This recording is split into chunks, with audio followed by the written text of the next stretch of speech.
వాస్తవానికి ఏంటంటే మీకు మీ ఎస్ పవన్ కళ్యాణ్ వయసు అంటే చాలా ఇష్టం. వయసును మీకు ముందు చదువుతున్నా.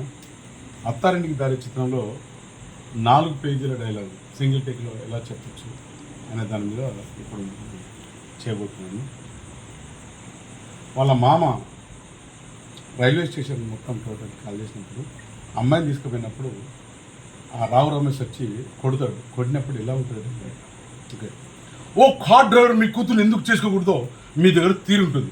ఓ కోటేశ్వర కూతురు మీలాంటి చెట్టు కింద ఎందుకు చేసుకోకూడదో వాళ్ళ నాన్న దగ్గర తీరుంటుంది. అంతేగా మీరేమో డైరెక్ట్గా దండంతో ఇంటికి వెళ్ళిపోవచ్చు. కానీ మీ కూతురు సూటికి తినబడిన తట్టుకోలేరు. భుజానికి దెబ్బ తాకిందని ఇంటిని వెళ్ళేస్తారు. కానీ నేను మాత్రం డైరెక్ట్గా దండంతో ఇంటికి వెళ్ళవచ్చు. మీది ప్రేమ ఎదురు వ్యామోహం. మీరు చేస్తే ఆదర్శం, వేరే వాళ్ళు చేస్తే ఆవేశం. మీరు వస్తే మమకరం, మా తాత వస్తున్నప్పుడు అహకరం. అసలు ఎవడ నువ్వు ఎవరు చేపట్టుకుని ఆయన నుంచి బయటకు వచ్చావో ఆవిడ మేనల్ని, ఎవరి జ్ఞాపకంతో కానీ కుమిలిపోతున్నాడో ఆయన కొడుకుని, ఎవరి కోసం ఒక నిండు ప్రాణం కొట్టుకుంటుందో ఆయన మనోని.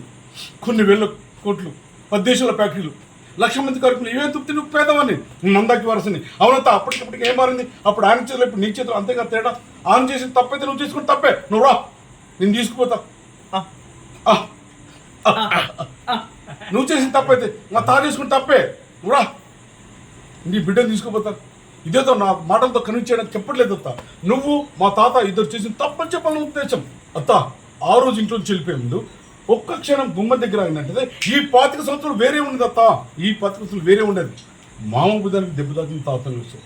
మా అమ్మని చంపి తాతని ఏం చేయాలత్త? 10 నుంచి పెళ్లి తుప్పకి ఎందుకు వెళ్ళింది? నీ వల్ల కదా. నిన్నేం చేయాలి, ఆయన చేయాలి. ఆయన చేయలేదే. చిన్నప్పుడు ఆయన చేయి పట్టుకొని పెరిగాను.